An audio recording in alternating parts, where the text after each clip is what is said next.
బెంగళూరు తొక్కేసలాట ఘటనపై కర్ణాటక ప్రభుత్వం తీవ్రంగా స్పందించింది. రాయల్ ఛాలెంజర్స్ బెంగళూరు జట్టు విజయోత్సవాలకు అనుమతి ఇవ్వొద్దని పోలీసులు వారించినా పట్టించుకోని ప్రభుత్వం చివరికి వారినే బలిపశువులను చేసింది. చిన్నస్వామి స్టేడియం వద్ద బుధవారం జరిగిన తొక్కిసలాటలో 11 మంది మరణించగా మరో 47 మంది తీవ్రంగా గాయపడ్డారు. ఈ ఘటనకు సంబంధించి నిర్లక్ష్యంగా వ్యవహరించిన బాధ్యులపై ప్రభుత్వం చర్యలు చేపట్టింది. ఈ నేపథ్యంలో బెంగళూరు నగర పోలీస్ కమిషనర్ బి దయానంద్తో పాటు మరో 4 పోలీస్ అధికారులను సస్పెండ్ చేసింది.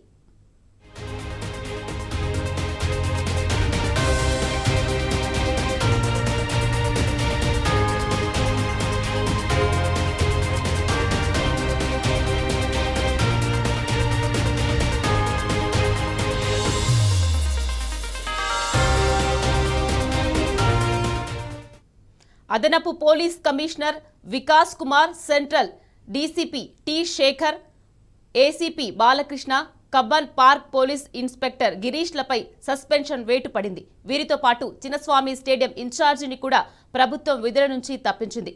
ఆర్సీబీ ప్రతినిధులు, డిఎన్ఏ ఈవెంట్ మేనేజర్లు, కేఎస్సీఏ సభ్యులను అరెస్ట్ చేయాలని సీఎం సిద్ధరామయ్య రాష్ట్ర డీజీపీ, ఐజీలను ఆదేశించింది. విషాద ఘటనపై సిఐడి విచారణకు ఆదేశించింది. అదేవిధంగా న్యాయ విచారణకు ఆదేశించినట్లు సీఎం తెలిపారు. ఘటన జరిగిన విధానం, భద్రతా ఏర్పాట్లలో వైఫల్యం, ఆదేశాల అమల్లో నిర్లక్ష్యం వంటి అంశాలపై విచారణ జరగనుంది.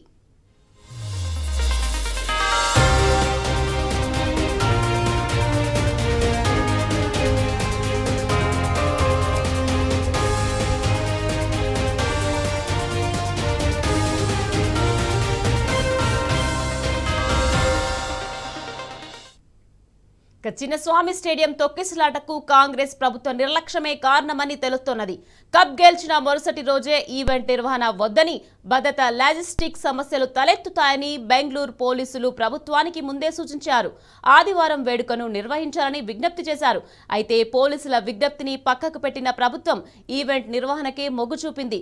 తక్కువ సమయం ఉండడంతో తగిన ఏర్పాట్లు చేయలేక, వచ్చిన రద్దీని అదుపు చేయలేక పోలీసులు చేతులెత్తేశారు.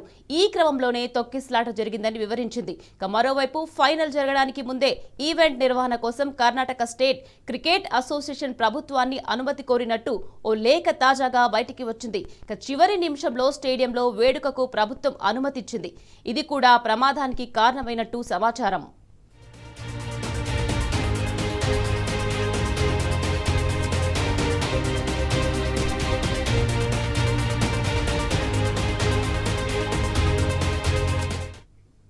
తొక్కిసలాట ఘటనను సుమోటోగా తీసుకున్న కర్ణాటక హైకోర్టు విచారణ జరిపింది.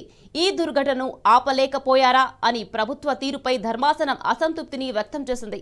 పూర్తి నివేదిక సమర్పించాలని ప్రభుత్వానికి నోటీసులు ఇచ్చింది. కాగా ఘటన సమయంలో 1000 మంది పోలీసులే ఉన్నారని కోర్టులో ప్రభుత్వం చెప్పగా 5000 మంది పోలీసులు ఉన్నారని డ్యూటీలో సీఎం శివకుమార్ చెప్పడం గమనార్హం. దీంతో కోర్టుకు ప్రభుత్వం తప్పుడు లెక్కలు చెప్పిందని నెటిజన్లు మండిపడుతున్నారు. తొక్కిసలాటకు సంబంధించిన నిర్లక్ష్యం వహించారన్న కారణంతో ఆర్సీబీ, కేఎస్సీఏపై పోలీసులు ఎఫ్ఐఆర్ నమోదు చేశారు. RCB marketing head Nikhil arrest చేశారు. ముంబైకి వెళ్తుండగా బెంగళూరు ఎయిర్పోర్ట్లో అరెస్ట్ చేసి విచారణకు తరలించారు. అటు ఈవెంట్ నిర్వాహక సంస్థ ప్రతినిధులను అదుపులోకి తీసుకున్నారు.